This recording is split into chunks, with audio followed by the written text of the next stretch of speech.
Dans Punchline, sur CNews et sur Europe 1, les débats ont continué, je peux vous le dire, pendant la pause publicitaire. On va s'intéresser à la politique et au Rassemblement national qui semble se réveiller face à la montée en puissance d'Éric Zemmour, qui n'est toujours pas candidat, comme vous le savez. Ce matin, Jordan Bardella a estimé que M. Zemmour faisait preuve de brutalité dans ses propos à l'égard des femmes. On va écouter ce qu'il dit et puis on en débat ensuite dans Punchline. On peut avoir des points d'accord, on a aussi des divergences avec Éric Zemmour.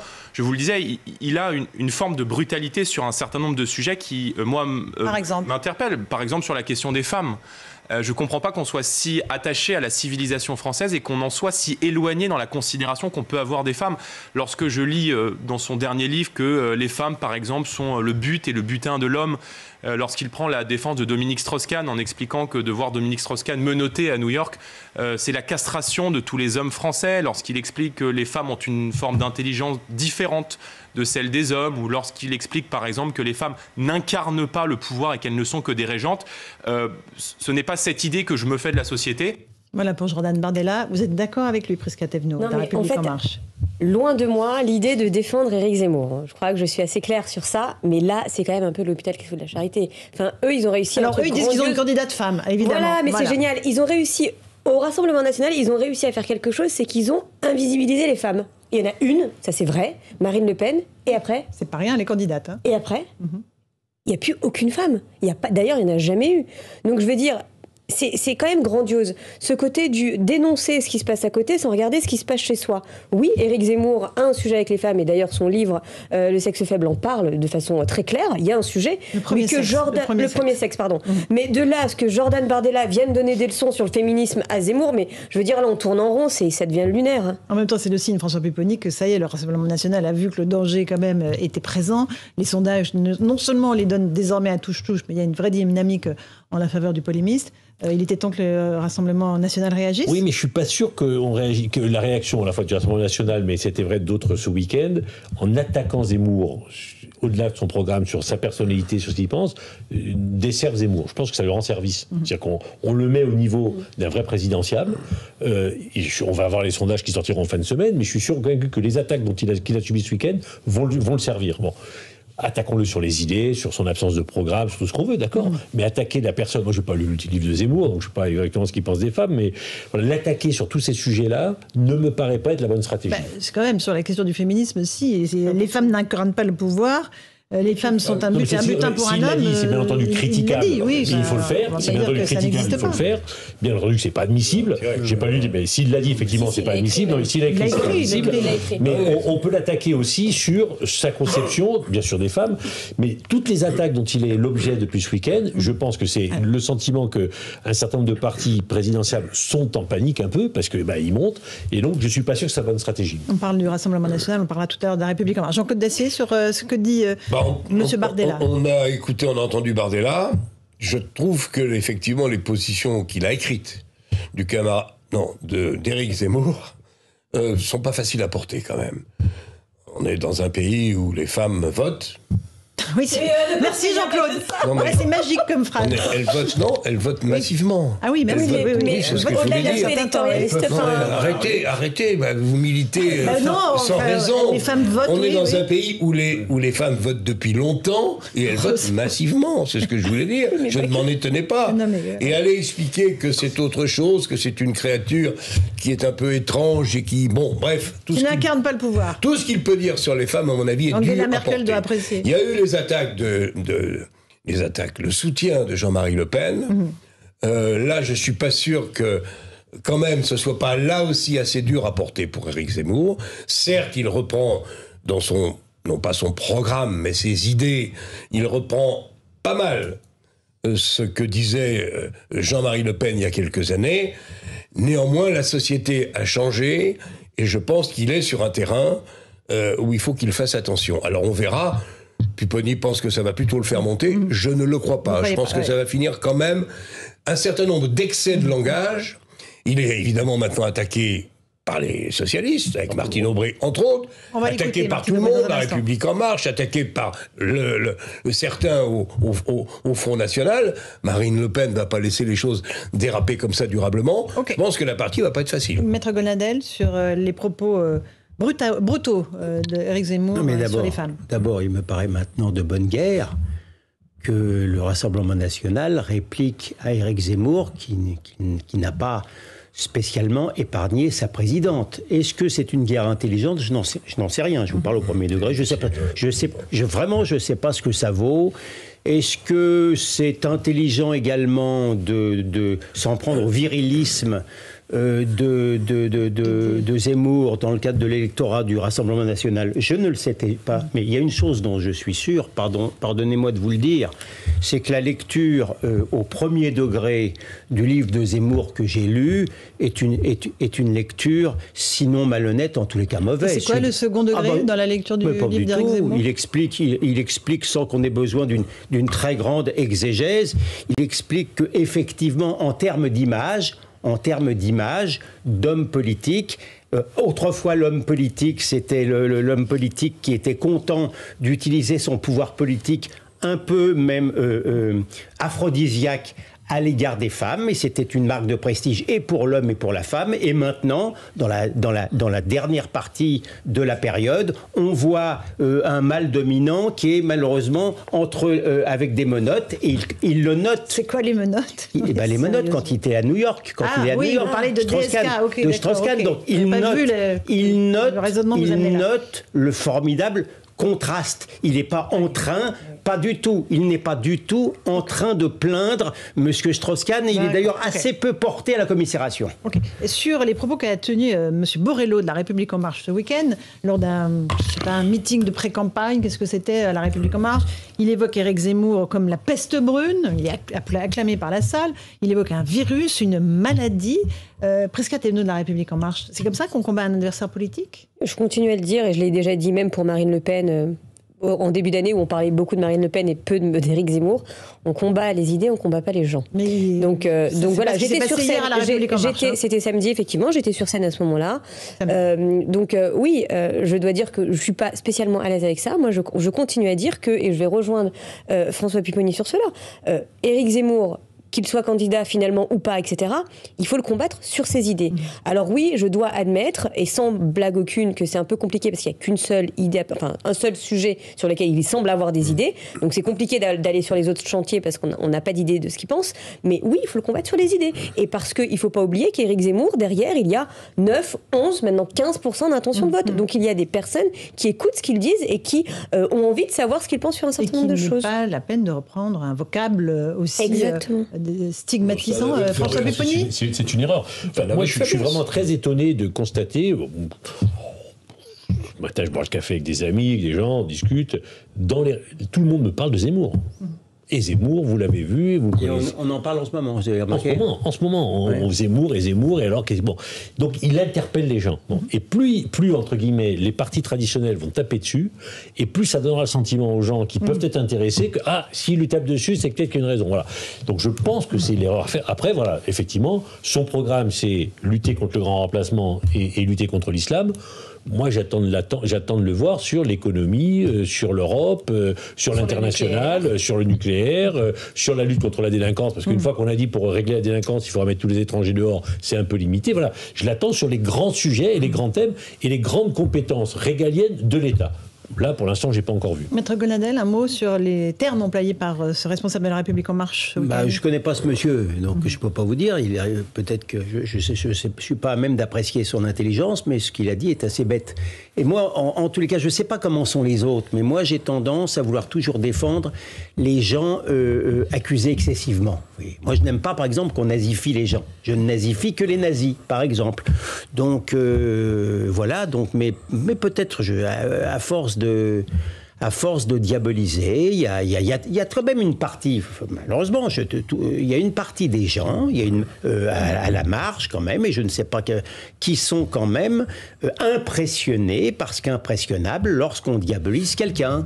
Donc on l'a bien vu quand même, le Rassemblement national, la diabolisation du Rassemblement national a quand même largement payé. Mais les temps ont changé. On ne peut plus diaboliser sur l'immigration, ça c'est terminé. Donc maintenant... Même sans l'immigration, il a quand même même dit des choses qui sont extrêmement choquantes sur l'histoire des Français juifs et des Juifs non français, sur le sujet des enfants Sandler qui ont été enterrés. C'est quand même assez choquant. Je crois que j'ai été son contempteur le plus sévère sur ces déclarations-là.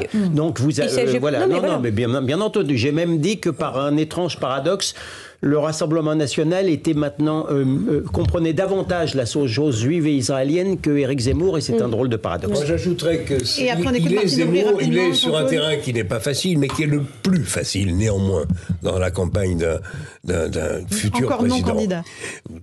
Bien que non encore candidat. L'immigration, tout le monde sait, avec les inconvénients que ça peut représenter, l'absence totale d'une vraie politique d'immigration dans ce pays. Tout le monde sait que les Français en sont extrêmement préoccupés. C'est pas une surprise qu'il soit à 15 aujourd'hui. Demain, il sera peut-être plus haut. Parce que c'est pas le seul sujet. Il y en a d'autres. Le pouvoir d'achat, bien sûr. Le redressement du pays, bien sûr. Mais les problèmes d'identité, nous ne sommes plus chez nous.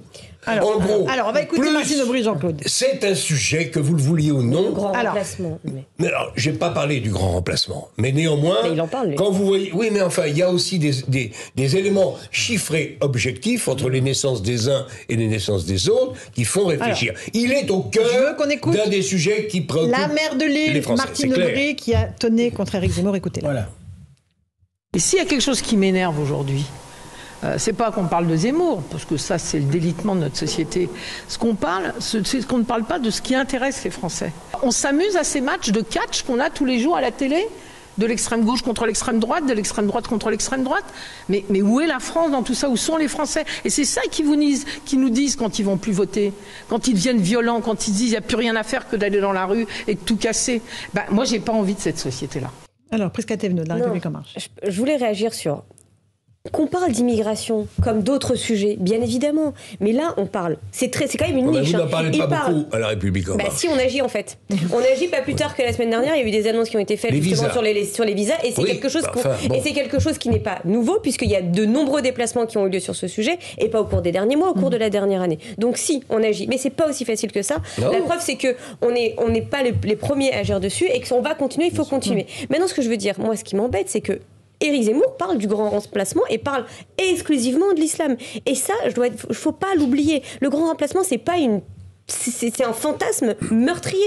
On parle des attentats de Christchurch, on parle des attentats d'Oslo. C'est de ça dont il faut faire attention.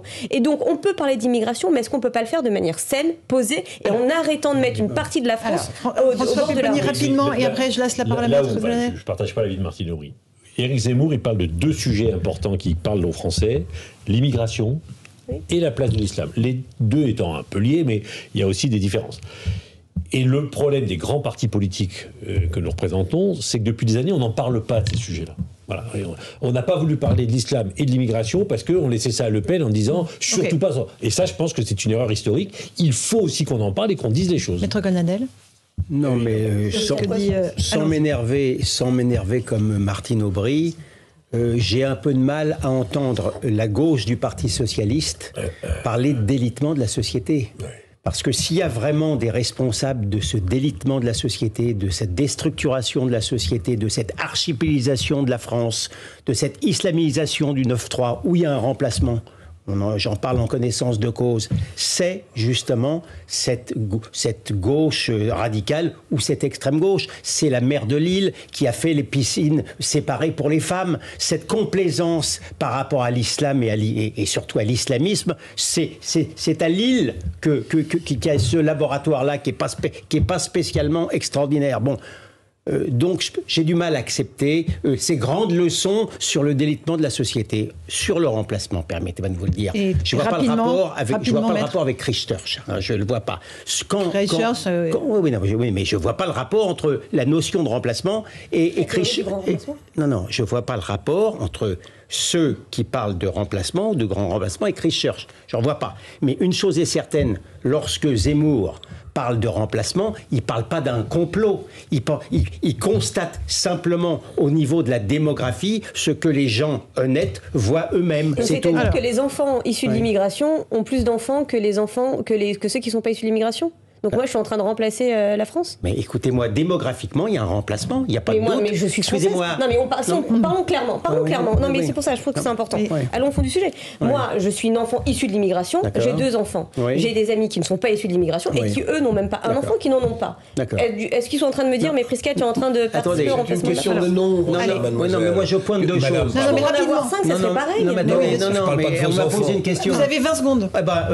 Moi, je dis simplement, quand les Juifs quittent le 9-3 et sont remplacés par les musulmans, c'est un remplacement. Ou alors j'ai un problème de vocabulaire. Et lorsque on continue, il y a des étrangers qui continuent sans droit à rentrer en France, je dis qu'il y a un remplacement de la population. Allez, on reprendra ce débat tous les deux. Je vous remettrai sur le plateau parce que là, évidemment, c'est la fin de l'émission. Merci à vous d'y avoir participé. Dans un instant, c'est Face à l'info avec Christine Kelly et ses invités. Tout de suite, je vous retrouve sur Punchline sur Europe 1. À tout de suite. Nos maisons là. Europe 1. Punchline, Laurence Ferrari. Et dans Punchline, on est avec nos débatteurs. Isabelle Saporta, éditrice, bonsoir. Bonsoir. Bienvenue sur le plateau. Bruno Jeudi, rédacteur en chef de Paris Match, bonsoir. Bonsoir Laurence. Marathonien, évidemment, invétéré ce week-end encore sur toutes les routes pour un très beau marathon. Nous sommes avec Louis Haussalter, journaliste à Marianne. Bonsoir Louis. Et Gaspard Ganzer, conseiller en communication. Bonsoir. Marathonien aussi ou pas? Oui. La semaine prochaine encore plus à Paris, enfin dans 10 jours. Bien, on est avec des sportifs de haut niveau. On va parler peut-être, non, je me tourne vers vous, Isabelle Saporta. Et là, un vide s'installe. Non. Moi non. Très bien.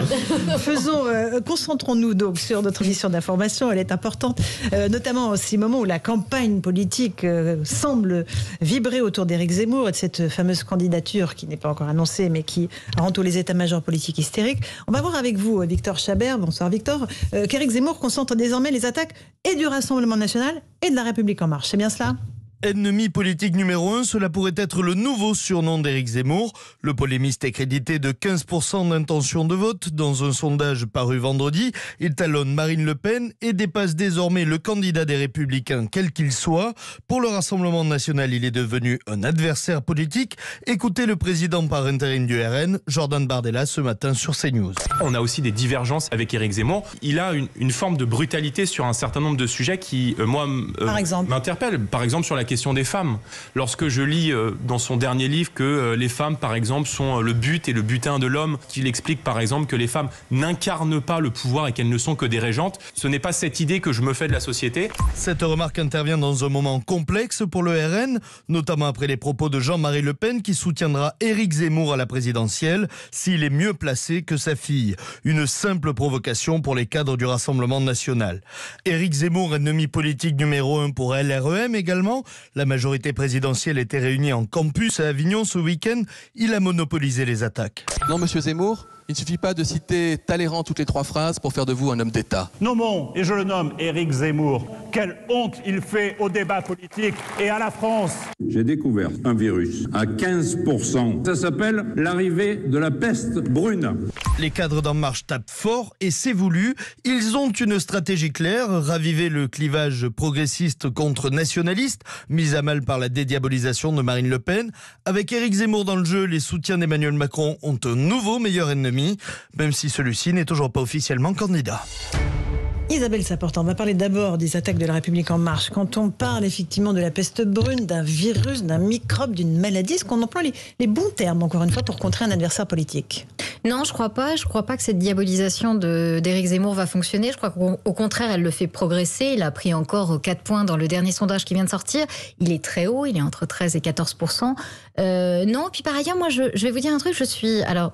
Peut-être que c'est parce que mon père était juif, mais je suis assez gênée en fait quand il s'agit d'une personnalité juive, qu'on soit là en train de dire que c'est un virus, que c'est une peste, que c'est une maladie. Enfin, je veux dire, ne sont-ils pas capables de le qualifier politiquement, qu'ils sont obligés en fait de trouver au fond des métaphores qui sont pour le moins malheureuses, je trouve. Bruno Jeudi, sur le vocabulaire emprunté par La République en marche.